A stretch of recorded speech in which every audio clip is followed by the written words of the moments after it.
Yesterday, I asked a kid a follow-up question about their perfect paragraph. You know the kind, clean structure, confident tone, even a quote that looked legit. I asked, okay, tell me what this sentence means in your own words. And they didn't get defensive. They didn't argue. They just stopped for a second and said really quietly, I don't know, it sounded right. That one line pretty much captures a school year in an AI-saturated world. Because the problem isn't just copying anymore, it's outsourcing sense-making. That was the point of the last episode. When the thinking gets outsourced, the work can look impressive while the understanding is thin. So today is the fix. Today is how we reclaim that sense-making without turning it into a courtroom.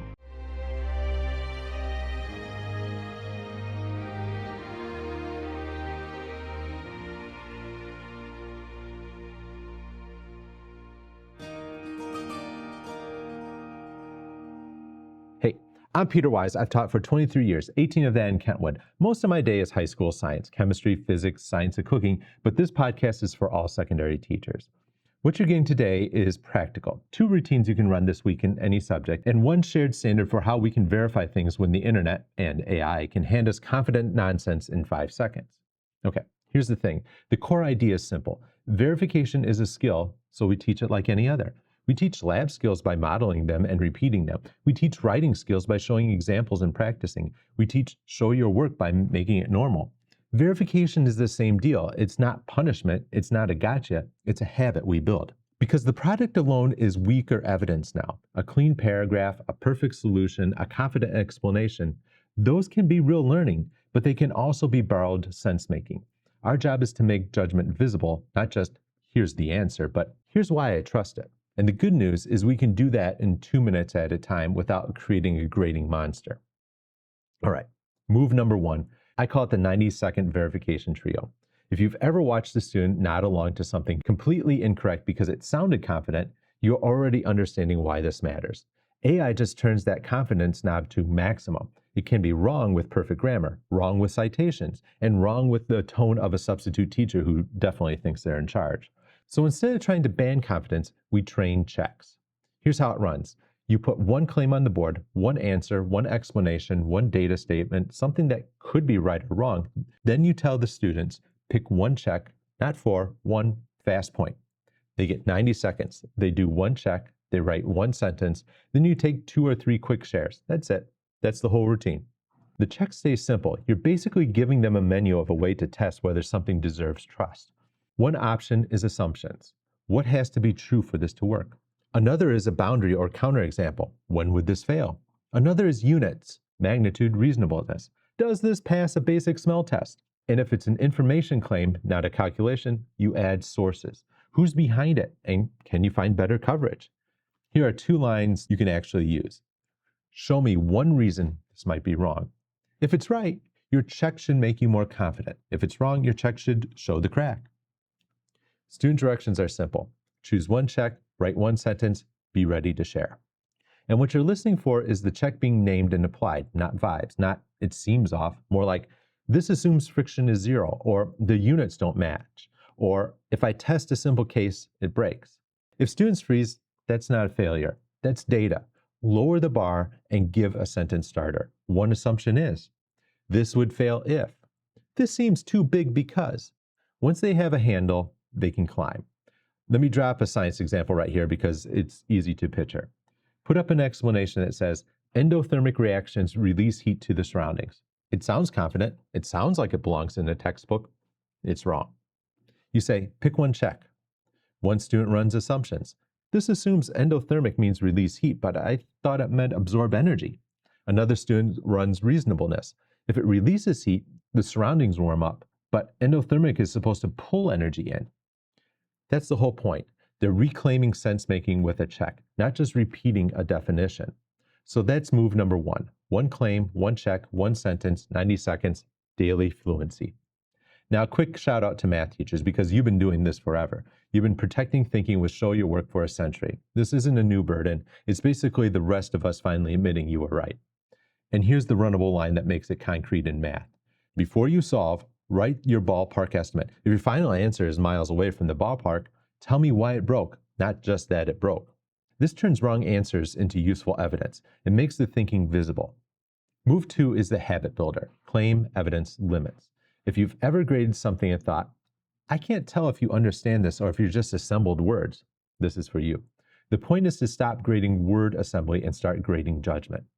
Students write 3 short lines: claim, what you believe; evidence, what supports it; limits, what would change your mind; where could it fail; what boundary can you name. I'm going to say that one more time a little slower because this is one of those write it down moments. Claim, evidence, limits. Okay, here's the mental picture I like. Claim is the bridge, evidence is the support beams, limits is the load limit sign. If the load limit sign is missing, the bridge might stand, but nobody trusts it. Here's a couple lines you can use in class. Claim is what you believe, evidence is what supports it, limits is what would change your mind. Limits is not weakness, it's honesty. For student directions, 3 lines, no paragraphs: claim, evidence, limits. What you're looking for is evidence that actually matches the claim and a limits line that isn't fake. Not, it could be wrong, but something real like, this depends on the accuracy of our measurements, or this claim depends on the credibility of the source, or this method fails if the relationship isn't linear. If students write vague limits, you coach it tighter. Wrong how? Because of what? Name the boundary.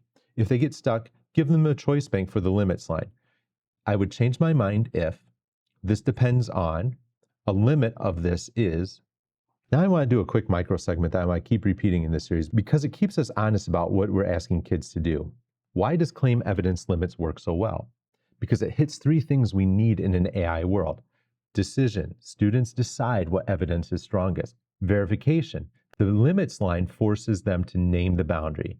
Observability, their thinking is visible in 3 short lines you can skim fast. That's the gold, visible judgment.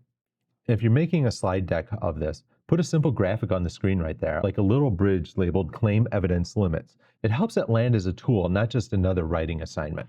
So that's move 2. It's a weekly habit builder. Now we need a shared standard for verifying sources, quotes, charts, and all that stuff that comes out of what I'll call the vibes factory. Content that looks official, sounds confident, and has almost no foundation. Here's the problem. Sometimes careful reading makes you more wrong. If the source itself is junk, reading it closely just gives you a deeper relationship with junk.